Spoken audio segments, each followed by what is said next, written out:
सब तो पहला प्रभु जी का धन्नवाद करते हैं अज के दिन के वास्ते।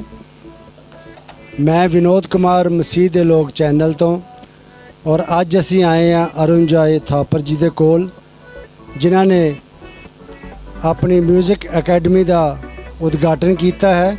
तो उन्होंने नाल गलबात करते हैं कि जो उन्होंने म्यूजिक अकैडमी खोली आ तो ओदे वास्ते प्रभु जी ने इन्हां दे मन दे विच किस तरह पाया कि अकैडमी खोलन।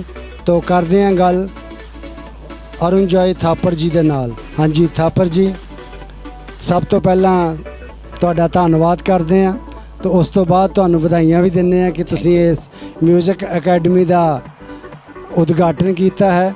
तो सानू मसीह दे लोग चैनल देखने वाले लोगों नूं और बाकी लोग ਜਿਹੜੇ म्यूजिक ਦੇ ਨਾਲ ताल्लुक रखते आ, तो तुसीं दसो सानू कि प्रभु ने किस तरह तुहाडे मन दे विच पाया। जिस तरह कि सब तो पहला तो मिस्टर विनोद मैं तुहाडा धन्नवाद करदा, मसीह दे लोग चैनल का धन्नवाद करदा कि तुसीं इंटरव्यू करने वास्ते आए। सब तो पहला मैं एक गल कहना चाहुंदा कि जदों असीं गल करदे अकैडमी की, जिहड़ी ये अकैडमी है एक सिंपल अकैडमी नहीं है म्यूजिक अकैडमी, ये एक वर्शिप म्यूजिक अकैडमी आ जिहदे विच कि काफ़ी सारे स्टूडेंट पहले ही दिन फस्ट क्लास दे विच ही मेरे तो काफ़ी स्टूडेंट आ गए सी। हुण राउंड अबाउट 20 स्टूडेंट हैगे आ और दो तीन चर्चिज़ है जिन्हां दे विच मैं सिखाउण वास्ते जाना वर्शिप। और इस वर्शिप म्यूजिक अकैडमी नूं शुरू करन दा मेरे मन दे विच परमेश्वर ने पाया कि क्योंकि मेरे आत्मिक पिता ने मैनूं कहा सी कि तू अपना बिजनेस करना और मिनिस्ट्री करनी है। तो मैं जॉब दे विच सी और मैनूं प्रभु दे द्वारा जो मेरे आत्मिक पिता के मन दे विच गल मेरे लिए पाई गई, तो मैं उन्होंने वर्ड्स नूं फड़िया और मैं इस म्यूजिक अकैडमी दी शुरुआत की, जिहदे नाल कि मैं क्योंकि देखदा हां अजकल वर्शिप दे विच बहुत सीखण दी जरूरत है, क्योंकि वर्शिप एक पूरा दा पूरा अपना अलग डिपार्टमेंट है चर्च दे विच। जे इस चर्च दे विच वर्शिप स्ट्रोंग नहीं हैगी, उस चर्च दे विच तुसीं देखोगे ग्रोथ तो होएगी लेकिन उदां दी ग्रोथ नहीं होएगी जिद्दां दी होनी चाहिदी आ। सो वर्शिप जिहड़ी एक बहुत अहम हिस्सा है। तो इस वर्शिप अकैडमी दे विच बहुत सारे वर्शिपर्स जिहड़े ऑलरेडी गाउंदे भी, जिन्हां दे गाने भी आ चुके हैं, वो वर्शिपर्स भी आए आ साडे कोल सीखण वास्ते कि वर्शिप किस तरीके नाल करनी है, आत्मा दे विच होके किद्दां करनी है वर्शिप। और ये साडा विजन है कि असीं वर्शिपर्स तैयार करने परमेश्वर दे, असीं सिंगर नहीं, असीं वर्शिपर तैयार करने आने वाले टाइम दे विच। और बहुत सारे लोग इंस्ट्रूमेंट सीखण वास्ते, बहुत सारे लोग वोकल सीखण वास्ते आ रहे आ मेरे को। और स्टिल मैनू हाले भी फोन आते हैं कि पास असीं आ इंस्ट्रूमेंट सीखना चाहते हैं या असीं गाना सीखना चाहते हैं, असीं वर्शिप करना सीखना चाहते हैं। ठीक है।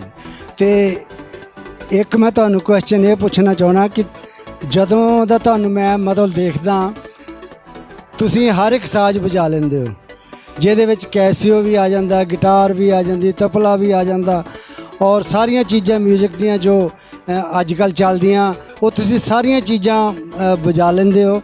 और परमेश्वर ने तुहानूं आवाज़ भी बड़ी बुलंद दित्ती है। तो मैं इस ब्लैसिंग वास्ते परमेश्वर का धन्नवाद भी करदा। और मैं पूछना चाहुंदा ये सारियां चीज़ां तुसीं किस तरह सीखियां और किस तरह इन्हां नूं सीखण दे वास्ते इन्हां चीज़ां नूं हासिल कीता।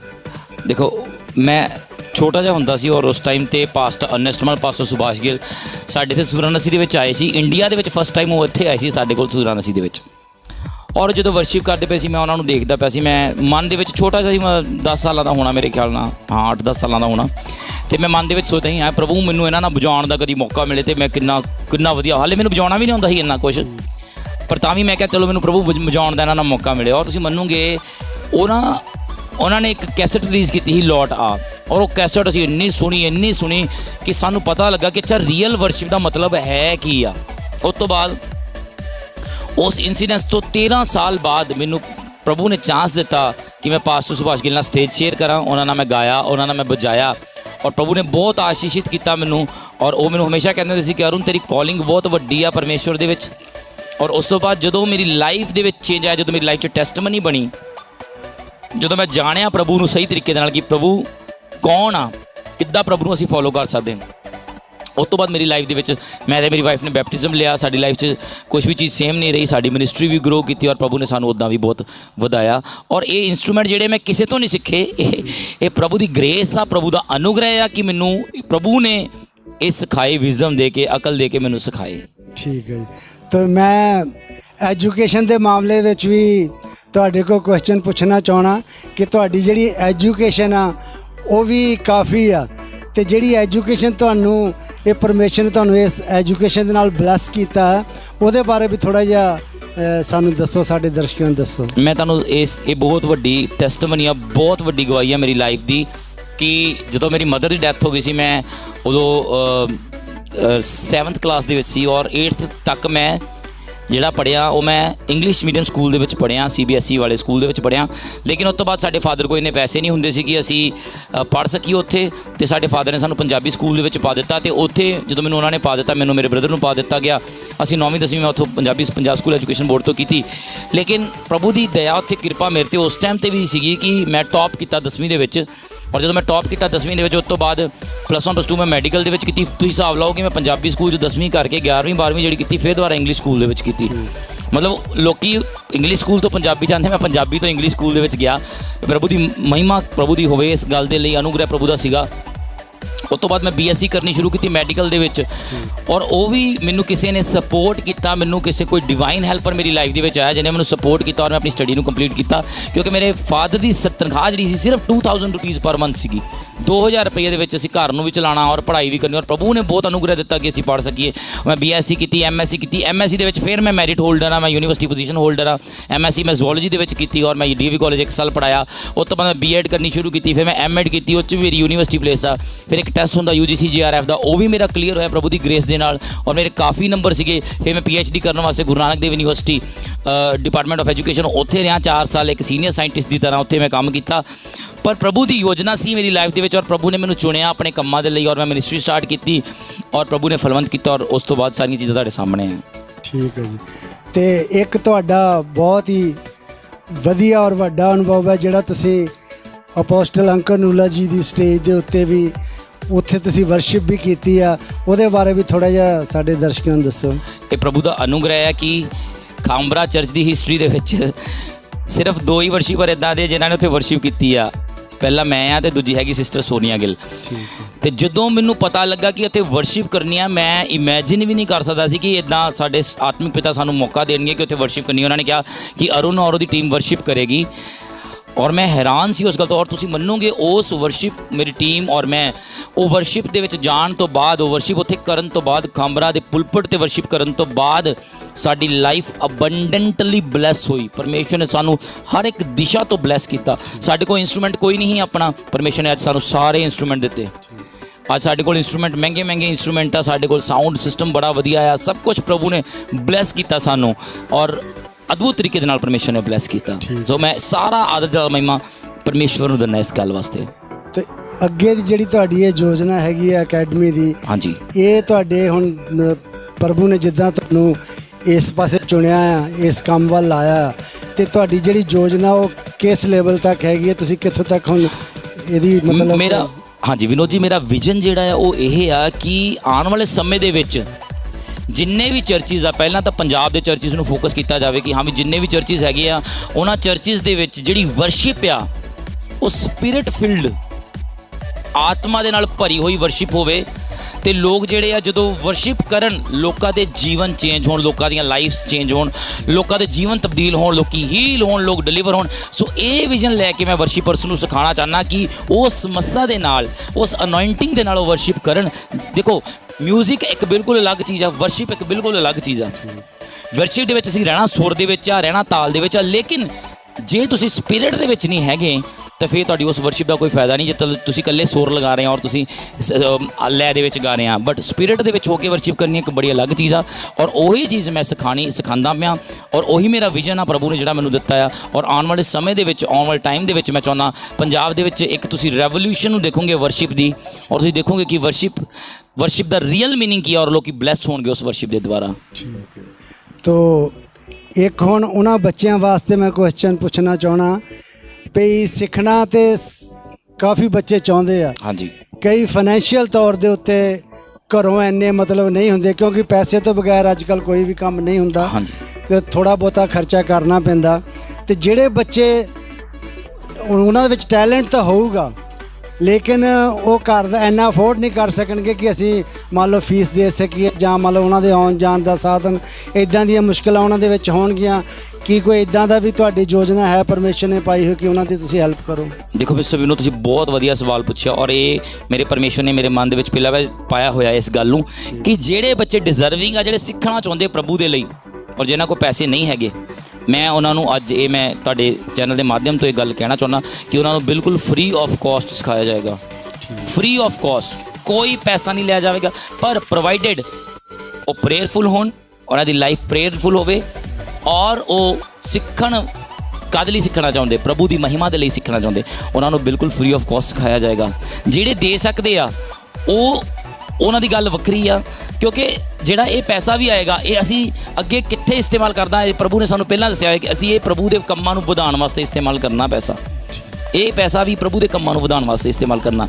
ਤੇ ਜਿਹੜੇ ਨਹੀਂ ਦੇ ਸਕਦੇ ਉਹਨਾਂ ਦੇ ਲਈ ਤੇ ਅਸੀਂ ਆਲਵੇਜ਼ ਰੈਡੀ ਹਾਂ, ਹੈਲਪ ਕਰਨ ਲਈ ਤਿਆਰ ਹਾਂ। ਜੇ ਕੋਈ ਇੱਦਾਂ ਦੇ ਸਟੂਡੈਂਟਸ ਹੈਗੇ ਜਿਹੜੇ ਸਿੱਖਣਾ ਤਾਂ ਚਾਹੁੰਦੇ ਆ, ਜਿਹੜੇ ਟੈਲੈਂਟਡ ਆ, ਉਹਨਾਂ ਨੂੰ ਮੈਂ ਅੱਜ ਫਿਰ ਐਲਾਨ ਦੁਬਾਰਾ ਕਹਿਣਾ ਇਸ ਗੱਲ ਨੂੰ ਕਿ ਫ੍ਰੀ ਆਫ ਕਾਸਟ ਉਹਨਾਂ ਨੂੰ ਸਿਖਾਇਆ ਜਾਵੇਗਾ ਔਰ ਪ੍ਰਭੂ ਦੀ ਮਹਿਮਾ ਦੇ ਲਈ ਜੇ ਉਹ ਸਿੱਖਣਾ ਚਾਹੁੰਦੇ ਅਸੀਂ ਉਹਨਾਂ ਨੂੰ ਜ਼ਰੂਰ ਸਿਖਾਵਾਂਗੇ। ਠੀਕ ਹੈ ਜੀ।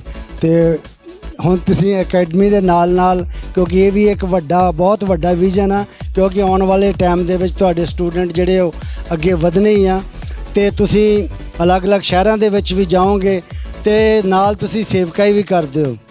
ਤੋ ਮੈਂ ਮਤਲਬ ਤੁਹਾਨੂੰ ਇਹ ਪੁੱਛਣਾ ਚਾਹਣਾ ਕਿ ਸੇਵਕਾਈ ਵੀ ਕਰਨੀ ਆ ਤੇ ਇਹ ਕਿਸ ਤਰ੍ਹਾਂ ਫਿਰ ਇਹ ਤੁਸੀਂ ਇਹਨੂੰ ਮੈਨੇਜ ਕਰੋਗੇ? ਦੇਖੋ ਮਿਸਟਰ ਵਿਨੋਦ, ਹਾਲੇ ਮੈਂ ਸਟਾਰਟ ਕੀਤਾ ਹੈ ਕੰਮ ਔਰ ਮੇਰਾ ਪੂਰਾ ਵੀਕ ਆਲਮੋਸਟ ਬਿਜ਼ੀ ਹੋ ਗਿਆ ਹੈ, ਕਿਉਂਕਿ ਮੈਂ ਟਾਈਮ ਦਿੱਤਾ ਹੋਇਆ ਚਰਚਿਜ਼ ਨੂੰ। ਅਲੱਗ-ਅਲੱਗ ਚਰਚਿਜ਼ ਹੈਗੇ ਜਿਹੜੇ ਉਹਨਾਂ ਨੂੰ ਵੀਕ ਦੇ ਵਿੱਚ ਇੱਕ ਦਿਨ ਦਿੱਤਾ ਹੋਇਆ ਕਿ ਮੈਂ ਆਊਂਗਾ ਤੁਹਾਡੇ ਕੋਲ। ਇੱਕ ਚਰਚ ਮੈਂ ਟਿਊਜ਼ਡੇ ਨੂੰ ਜਾ ਰਿਹਾ, ਇੱਕ ਚਰਚ ਮੈਂ ਫਰਾਈਡੇ ਨੂੰ ਜਾ ਰਿਹਾ, ਇੱਕ ਚਰਚ ਮੈਂ ਸੈਟਰਡੇ ਨੂੰ ਜਾ ਰਿਹਾ, ਫਿਰ ਮੈਂ ਆਪਣਾ ਚਰਚ ਵੀ ਦੇਖਣਾ ਵੈਡਨਸਡੇ ਔਰ ਸੰਡੇ ਵਾਲੇ ਦਿਨ। ਔਰ ਮੇਰੇ ਕੋਲ ਬਚਾ ਕੇ ਸਿਰਫ 1 ਜਾਂ 2 ਦਿਨ ਬਚਦੇ ਆ ਵੀਕ ਦੇ ਵਿੱਚ, ਔਰ ਉਹ ਵੀ ਮੈਨੂੰ ਫੋਨ ਕਾਲਸ ਆ ਰਹੀਆਂ। ਉਹ ਵੀ ਮੈਨੂੰ ਕਹਿ ਰਹੇ ਲੋਕੀ ਦਿੱਲੀ ਤੋਂ ਆ ਰਿਹਾ ਫੋਨ, ਫਰੀਦਾਬਾਦ ਤੋਂ ਆ ਰਿਹਾ, ਪਠਾਨਕੋਟ ਤੋਂ ਆ ਰਿਹਾ, ਅਲੱਗ-ਅਲੱਗ ਚਰਚਿਜ਼ ਲੋਕੀ ਕਹਿ ਰਹੇ ਕਿ ਆਓ ਔਰ ਸਾਨੂੰ ਸਾਡੀ ਵਰਸ਼ਿਪ ਟੀਮ ਨੂੰ ਸੈੱਟ ਕਰਕੇ ਜਾਓ, ਇਹਨਾਂ ਨੂੰ ਸਿਖਾ ਕੇ ਜਾਓ। ਸੋ ਮੇਰੇ ਲਈ ਮੈਨੇਜ ਇਹ ਮੈਂ ਪ੍ਰਾਰਥਨਾ ਕਰਦਾ ਪ੍ਰਭੂ ਦੇ ਅੱਗੇ ਕਿ ਪ੍ਰਭੂ ਨੇ ਮੈਨੂੰ ਬਹੁਤ ਬਿਜ਼ੀ ਕਰ ਦਿੱਤਾ ਔਰ ਮੈਂ ਜਾਣਦਾ ਆਉਣ ਵਾਲੇ ਟਾਈਮ 'ਚ ਹੋਰ ਵੀ ਬਿਜ਼ੀ ਪਰਮੇਸ਼ਰ ਕਰਨ ਜਾ ਰਿਹਾ। ਔਰ ਮੈਂ ਮੇਰੀ ਪ੍ਰਾਰਥਨਾ ਹੈ ਕਿ ਕਿਉਂਕਿ ਮੈਂ ਪਹਿਲਾਂ ਜੌਬ ਦੇ ਵਿੱਚ ਸੀ ਔਰ ਮੈਂ ਇਸ ਟਾਈਮ 'ਤੇ ਮੈਂ ਪ੍ਰਭੂ ਦੇ ਚਲਾਏ ਚੱਲਦਾ ਪਿਆ, ਉਸ ਵਿਜ਼ਨ ਦੇ ਤਹਿਤ ਚੱਲਦਾ ਪਿਆ ਔਰ ਉਸ ਚੱਕਰ ਦੇ ਵਿੱਚ ਮੈਂ ਸਿਰਫ ਇੱਕ ਹੀ ਚੀਜ਼ ਦੇ ਸਕਦਾ ਫਿਰ ਮਿਨਿਸਟਰੀ ਔਰ ਨਾਲ ਆਪਣਾ ਇਹ ਵਰਸ਼ਿਪ ਅਕੈਡਮੀ ਦਾ ਕੰਮ। ਤੇ ਜੌਬ ਮੈਨੂੰ ਲੱਗਦਾ ਨਹੀਂ ਮੇਰੇ ਤੋਂ ਟਾਈਮ ਹੋਣਾ ਜੌਬ ਕਰਨ ਵਾਸਤੇ। ਹਾਲੇਲੂਇਆ। ਦੇਖੋ ਇਹ ਤਾਂ ਪ੍ਰਭੂ ਦੀ ਯੋਜਨਾ ਹੈਗੀ ਆ, ਕਿਉਂਕਿ ਜੌਬ ਜਿਹੜੀ ਆ ਉਹ ਵੀ ਪ੍ਰਭੂ ਨੇ ਦਿੱਤੀ ਸੀ, ਤੇ ਹੁਣ ਇਹ ਜਿਹੜਾ ਤੁਹਾਨੂੰ ਇੱਕ ਨਵਾਂ ਕੰਮ ਪਰਮੇਸ਼ਰ ਨੇ ਦਿੱਤਾ ਇਹ ਉਸ ਤੋਂ ਵੀ ਜ਼ਿਆਦਾ ਵੱਡਾ ਕੰਮ ਆ ਔਰ ਜ਼ਿੰਮੇਵਾਰੀ ਵਾਲਾ ਕੰਮ ਆ। ਤੋ ਅਸੀਂ ਤੁਹਾਡਾ ਧੰਨਵਾਦ ਵੀ ਕਰਦੇ ਹਾਂ ਕਿ ਤੁਸੀਂ ਸਾਨੂੰ ਇਹ ਸਮਾਂ ਦਿੱਤਾ ਕਿ ਅਸੀਂ ਆਪਣੇ ਮਸੀਹ ਦੇ ਲੋਕ ਚੈਨਲ ਦੇ ਦਰਸ਼ਕਾਂ ਦੇ ਨਾਲ ਇਹ ਤੁਹਾਡੀ ਗੱਲਬਾਤ ਨੂੰ ਸਾਂਝਾ ਕਰ ਸਕੇ, ਤਾਂ ਕਿ ਲੋਕਾਂ ਨੂੰ ਵੀ ਪਤਾ ਲੱਗ ਜਾਵੇ ਕਿ ਅਗਰ ਕੋਈ ਸਿੱਖਣ ਵਾਲਾ ਬੱਚਾ ਹੈ ਕਿ ਉਹਦੀ ਮਦਦ ਵੀ ਹੋ ਸਕਦੀ ਹੈ। ਔਰ ਜਾਂਦੇ ਜਾਂਦੇ ਤੁਸੀਂ ਕੋਈ ਇੱਕ ਉਹ ਗੀਤ ਥੋੜਾ ਪਹਿਰਾ ਸਾਨੂੰ ਸੁਣਾ ਦਿਓ ਜਿਹੜਾ ਤੁਹਾਡੇ ਦਿਲ ਦੇ ਨਜ਼ਦੀਕ ਹੋਵੇ। ਮੈਂ ਇੱਕ ਗੀਤ ਸੁਣਾਉਣਾ ਤੁਹਾਨੂੰ, ਨਾਸਰੀ ਕੇ ਸਿਵਾ ਮੈਂ ਤਾਂ ਕੁਛ ਵੀ ਨਹੀਂ ਹੈ, ਮੇਰੇ ਬਹੁਤ ਦਿਲ ਦੇ ਕਰੀਬ ਆ। नासरी के सिवा मैं तो कुछ भी नहीं, नासरी के सिवा मैं तो कुछ भी नहीं, हो के तुझसे जुदा, हो के तुझसे जुदा मैं तो कुछ भी नहीं, नासरी के सिवा मैं तो कुछ भी नहीं। कतरा कतरा लहू तेरा बहता रहा, हर जुल्म तू हंस के सहता रहा। कतरा कतरा लहू तेरा बहता रहा, हर जुल्म तू हंस के सहता रहा। मेरी शिफा के लिए वो था कुचला गया, हो के तुझसे जुदा मैं तो कुछ भी नहीं, नासरी के सिवा मैं तो कुछ भी नहीं। ਥੈਂਕ ਯੂ ਜੀ, ਥੈਂਕ ਯੂ। ਤੁਹਾਡਾ ਧੰਨਵਾਦ ਕਰਦੇ ਹਾਂ ਅੱਜ ਦੇ ਸਮੇਂ ਦੇ ਵਾਸਤੇ ਜੋ ਤੁਸੀਂ ਸਾਡੇ ਵਾਸਤੇ ਕੱਢਿਆ, ਔਰ ਸਾਡੀ ਇਹ ਦੁਆ ਰਹੂਗੀ ਕਿ ਪਰਮੇਸ਼ਰ ਤੁਹਾਨੂੰ ਹੋਰ ਵੀ ਬੁਲੰਦੀਆਂ ਤੇ ਲੈ ਕੇ ਜਾਵੇ। ਆਮੀਨ। ਜੋ ਵੀ ਪਰਮੇਸ਼ਰ ਨੇ ਤੁਹਾਡੇ ਮਨ ਦੇ ਵਿੱਚ ਵਿਜ਼ਨ ਪਾਇਆ ਉਹ ਜਲਦ ਤੋਂ ਜਲਦ ਪਰਮੇਸ਼ਰ ਉਹਨੂੰ ਪੂਰਾ ਕਰੇ, ਔਰ ਤੁਸੀਂ ਹੋਰ ਵੀ ਬਲੈਸ ਹੁੰਦੇ ਜਾਓ ਪਰਮੇਸ਼ਰ ਦੇ ਵਿੱਚ, ਤੁਹਾਡਾ ਘਰਾਨਾ ਬਲੈਸ ਹੁੰਦਾ ਜਾਵੇ, ਤੁਹਾਡੇ ਨਾਲ ਜੋ ਤੁਹਾਡੀ ਜੁੜੀ ਹੋਈ ਟੀਮ ਆ, ਤੁਹਾਡੀ ਕਲੀਸਿਆ ਉਹ ਬਲੈਸ ਹੁੰਦੀ ਜਾਵੇ। ਤੁਹਾਡਾ ਥੈਂਕ ਕਰਦੇ ਹਾਂ ਅਪੋਸਟਲ ਅਰੁਣਜੋਏ ਥਾਪਰ ਜੀ। ਔਰ ਇਹ ਸਨ ਜੋ ਤੁਸੀਂ ਸੁਣਿਆ ਅਰੁਣਜੋਏ ਥਾਪਰ ਜੀ, ਇਹ ਆਪ ਹੀ ਇੱਕ ਅਕੈਡਮੀ ਹੈ ਔਰ ਪਰਮੇਸ਼ਰ ਦੀ ਸੇਵਾ ਵੀ ਕਰਦੇ ਆ। ਤਾਂ ਆਉਣ ਵਾਲੇ ਦਿਨਾਂ ਵਿੱਚ ਕਿਸੇ ਹੋਰ ਸ਼ਖਸੀਅਤ ਦੇ ਨਾਲ ਗੱਲਬਾਤ ਕਰਾਂਗੇ। ਮਸੀਹ ਦੇ ਲੋਕ ਚੈਨਲ ਤੋਂ ਮੈਂ ਵਿਨੋਦ ਕੁਮਾਰ ਤੁਹਾਡਾ ਸਭ ਦਾ ਧੰਨਵਾਦ ਕਰਦਾ ਹਾਂ।